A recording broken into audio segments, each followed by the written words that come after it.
This is KUGAN CASSIUS for IFL TV in association with MTK Global. We're in Brighton here. Delighted to be joined by Nate Vasquez, trainer to Chris Eubank Jr. How are you, sir? Good, I'm doing good. Yeah. Yes. Lovely rainy Brighton. Every day the weather's like this, but can't wait to get back to Vegas. It's sunny every day. I was going to say it's quite a contrast from being in Las Vegas, obviously. Not just Brighton in general, but probably England in general.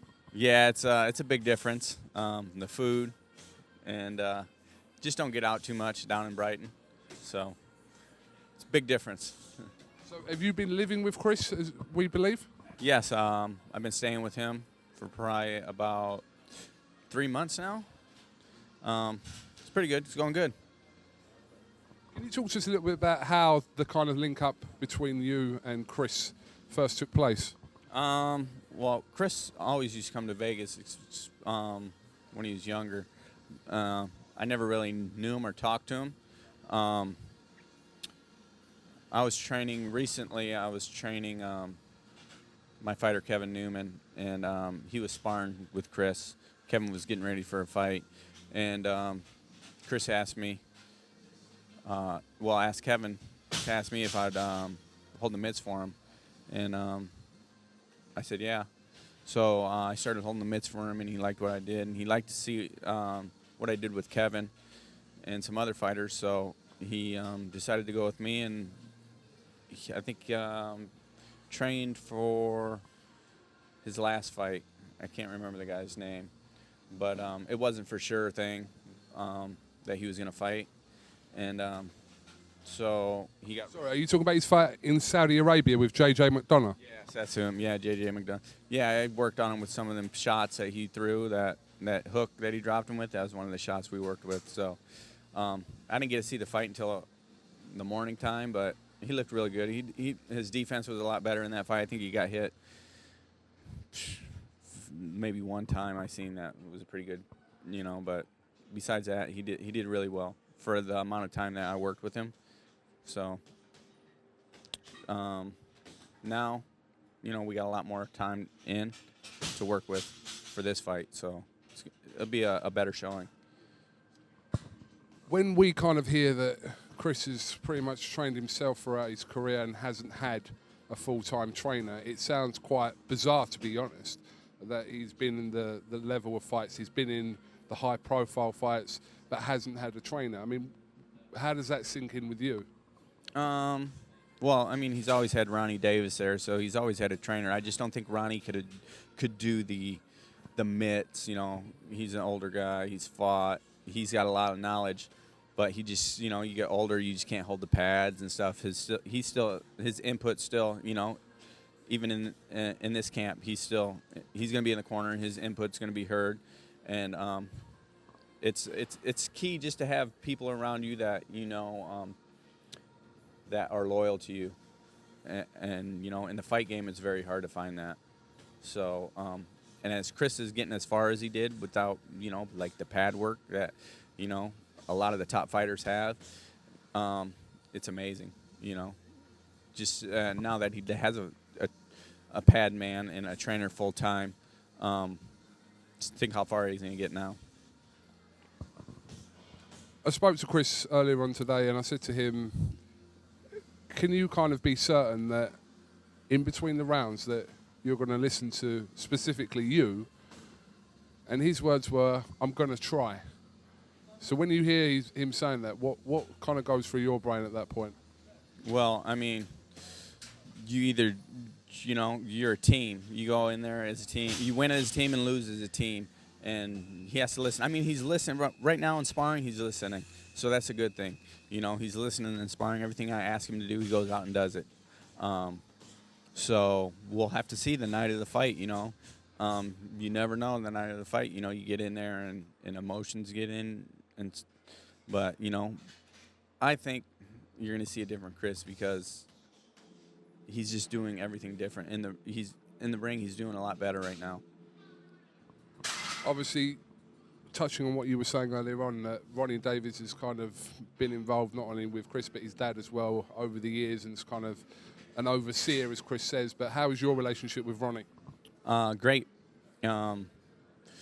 We we talk, we sit and talk. He knows he's that Chris brought me in, and he has no problem with that. I mean, I talked to Ronnie on the side of the ring. He still has his input, you know, and he tells me the stuff that I don't see. So it's good, you know, because the trainer can't always see everything by himself. You know, they try to, but sometimes they can't, you know. And it's good to have him there. He's like the old what's the guy on Mick from Rocky, you know. Exactly who he is. I know this is probably a difficult one to answer, Nate, but from the George Groves fight, if you were in his corner and had been working with him, how much of a difference do you believe that could have made to Chris's game? A big difference. He was going for a knockout, and I mean, you can't do that in boxing. You just can't go out there and rely on a big punch to knock someone out, because that big punch may never happen. It never happened. You just get outboxed, you know? You can't rely on that big punch. I mean, how many big punchers fought Floyd and thought they were going to knock him out? It never came, you know? It takes more than a hard punch. It takes skill and, you know, determination. You gotta have the cardio. It all comes together, you know? It's just not one punch. Are you viewing this at the moment as a long-term relationship between yourself and Chris, or are you seeing how things go to kind of determine what would happen in the future? Well, you just never take a fight. I'll just work with you one fight or whatever and see how it goes, you know. So, I mean, I'm hoping it's long-term. You don't sit here and be like, oh, I'll work with you this fight, and next fight I'm not going to work with you. So, you know, because it just don't work that way. I mean, once you're with the fighter and stuff, you believe in him and you believe in his ability, and you want to take him to the top. So you don't leave a fighter left hanging out to dry. I mean, once you're with him, you're with him. So, you know, and you stay with him. How much conversation or dealings have you had with Chris's dad, Senior? Not much. His father hasn't really been around. You know, his father has a lot of other priorities to do. I don't know his schedule or anything. So I'm talking to him. But besides that, I'm not here for his father. I'm here for Chris. So. Do you assume the corner to be yourself, Ronnie, and Senior, though, on the night? I'm not too sure. I know me and Ronnie will definitely be in the corner. I'm not too sure about his father, and no one said anything about his father. But if his father happens to be in the corner, that's fine. Well, we're a couple of weeks away now, 2 weeks tomorrow, and it's a huge fight against James DeGale. How do you rate James DeGale as a fighter? He's kind of been on the scene a long time. Obviously a two-time world champion, Olympic gold medalist. But as that aside, how do you rate him as a fighter, Nate? He's a great fighter. He's probably one of England's best fighters, gold medalist, like you said.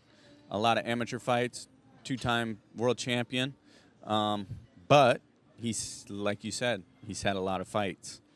And a lot of fights take a toll on your body. Your body wears down after a while. You have so many amateur fights. And then a lot of pro fights. It's tough on your body. But he's still a great boxer. You cannot underestimate DeGale. I mean, he's coming in to pull his last hurrah, I'd say. You know, he's always talking about retirement. This is a retirement fight. Well, not for Chris, maybe for him. I mean, once he loses to Chris, then where are you going to go from there? I mean, he's pretty much going to retire, I'd say. His last fight, I mean, he relinquished his belt, which I don't know what champion relinquishes his belt to fight. He said to fight Chris Eubanks, which we all know that. I mean, he fought a welterweight that went up to super middleweight, and the guy had 6 of his last fights have been losses. Took DeGale 3 rounds to get a welterweight out of there. Okay, Nate, listen, I know you're about to start your training session in a minute, so I'm going to let you get on. Appreciate your time, and we'll definitely catch up with you in fight week. Thank you. Everyone just tune in for the fight. It's going to be a real good fight. Hopefully DeGal comes in and does what he says he's going to do. All that talk comes to the night of the fight, and we're going to see what happens. We certainly shall. Thank you very much, Nate Vasquez.